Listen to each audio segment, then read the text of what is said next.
à tous et merci d'être avec nous au travers de cette vidéo. À l'occasion de l'école de mariage qui débute le 17 octobre prochain, je suis venue à la rencontre du pasteur Service Kilonga et de son épouse Maman Léa, à qui je dis bonjour. Bonjour. Bonjour. Avant toute chose, est-ce que vous pouvez nous relater votre parcours? La Bible dit que Dieu fait toutes choses bonnes en son temps. Et je pense que c'est une bonne occasion pour nous, en tant que couple, de pouvoir répondre à cette question. Je commencerai notre parcours en tant que couple. Par la grâce de Dieu, j'ai rencontré ma femme en 2005, mi-2005. Et en 2006, on s'est marié. En 2006, on s'est marié. Je l'ai rencontrée dans le milieu chrétien parce qu'elle est chante. À cette époque, elle chantait à l'église des Assemblées de Dieu, précisément au temple évangélique. Elle était aussi souvent dans le milieu chrétien, pendant les conférences, des campagnes, etc. Et moi, en tant que serviteur de Dieu, je faisais aussi partie du milieu. C'est comme ça que je l'ai rencontré et par la grâce de Dieu, on s'est mariés. Et aujourd'hui, Dieu nous a bénis avec trois enfants que je cite, Gloire Kinonga, Zoé Kinonga et le dernier qui est Shikina Kinonga. Ma première question maintenant est celle de savoir d'où est venue l'idée de l'école de mariage. Au fait, ça fait des années, par la grâce de Dieu, qu'on suit des couples. Précisément, les proposés, les fiancés. On a préparé plusieurs personnes au mariage. Et on s'est rendu compte, beaucoup d'entre eux ont fait beaucoup d'erreurs avant même qu'on puisse commencer à les suivre, par manque d'enseignement. Et en parlant de nous-mêmes quand on s'est mariés, on a vécu le haut et le bas. Mais je pense que certaines erreurs qu'on a commises, parce qu'on n'avait pas reçu une très bonne encadrement. Vous voyez?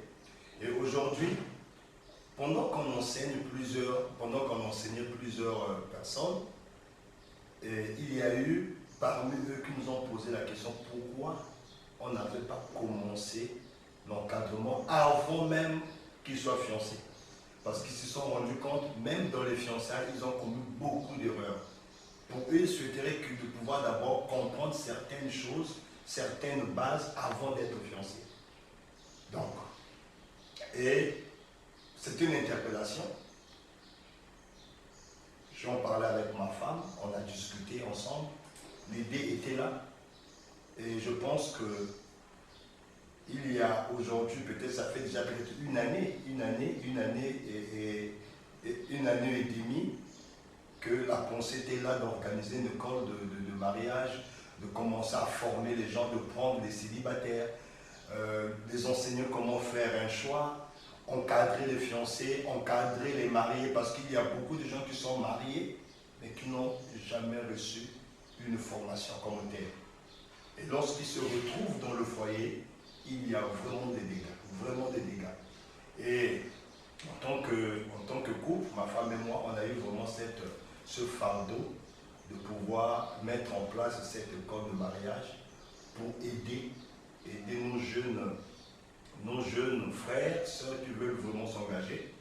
Également pour aider nos bien-aimés qui sont mariés, qui n'ont jamais reçu une formation comme telle, pour bénir également le corps du Christ.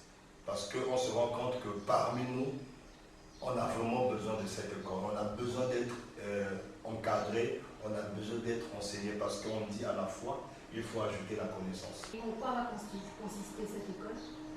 Oui, nous avons mis en place une base que j'appelle des fondements. Nous avons par exemple le premier chapitre qu'on va aborder, c'est le renouvellement de l'intelligence. Pourquoi le renouvellement de l'intelligence? Parce qu'il y a beaucoup de jeunes sœurs, de jeunes frères qui ont des pensées préconçues, des idées déjà arrêtées, des types d'hommes ou des types de femmes qu'ils aimeraient épouser.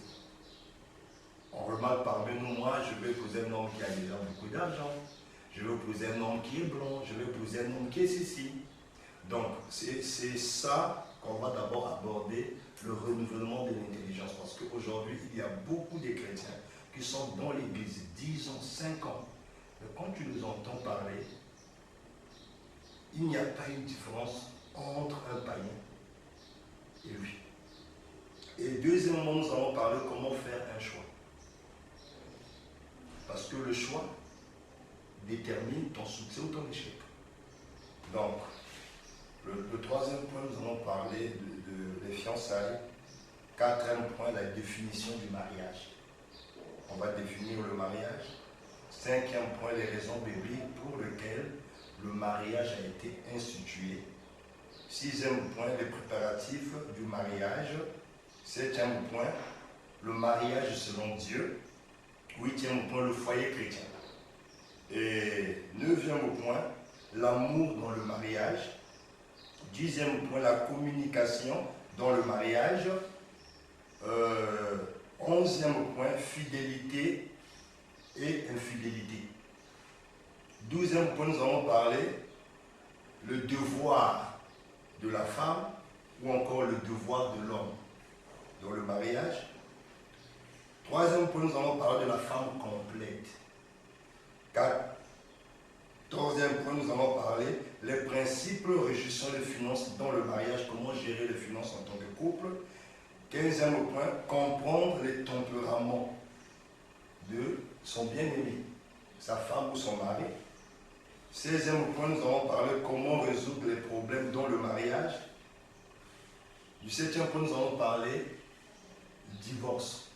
Parce qu'aujourd'hui, on remarque beaucoup de chrétiens mariés qui divorcent, alors que la Bible ne le permet pas cela. Alors que c'est un péché. Une fois marié, divorcé, se remarier. C'est de l'adultère. Nous allons vraiment enseigner sur ça. 18e point, nous allons parler de la clé de l'acceptation. Comment accepter l'autre. Donc, en grosso modo, c'est ça les fondements, la base qui constitue le corps du mariage. Donc, vous voyez ici, ça ne concerne pas seulement les célibataires, ça concerne les célibataires, les proposés, les fiancés, les mariés, même les familles. Nous allons terminer avec mon Léa, à qui je pose la question de savoir comment va se passer le programme. Le programme va se dérouler comme suit. Déjà, ce samedi 17 octobre, à partir de 15 h, à l'enceinte même de l'église Ciel, nous serons là-bas de 15 h jusqu'à 18 h. C'est vrai que sur les cartes que nous avons envoyées aux gens, c'est mentionné 17 h, mais pour les questions qu'on aura à recueillir pendant ces temps d'enseignement, on a prévu 1 heure de temps encore. Alors, nous allons donc commencer ce samedi 17 avec la première saison. Il y aura plusieurs saisons. La première saison va s'étendre sur au moins 4 semaines. Après les 4 semaines, nous aurons une pause de 2 semaines, permettre aux gens de se reposer un tout petit peu et reprendre ensuite à partir de la 3e semaine. Et nous n'aurons pas que l'enceinte du Centre international Enfants de Lumière comme lieu d'enseignement. Par la grâce de Dieu, nous comptons également, nous avons prévu faire des sorties en dehors de Dakar, pourquoi pas sur Saly, pourquoi pas sur Gaparou, pour pouvoir changer de cadre, ce qui nous permettrait de mieux acquérir toutes ces connaissances. Voilà un peu de quelle manière est-ce que le programme se déroulera. Merci à vous d'avoir répondu à nos questions.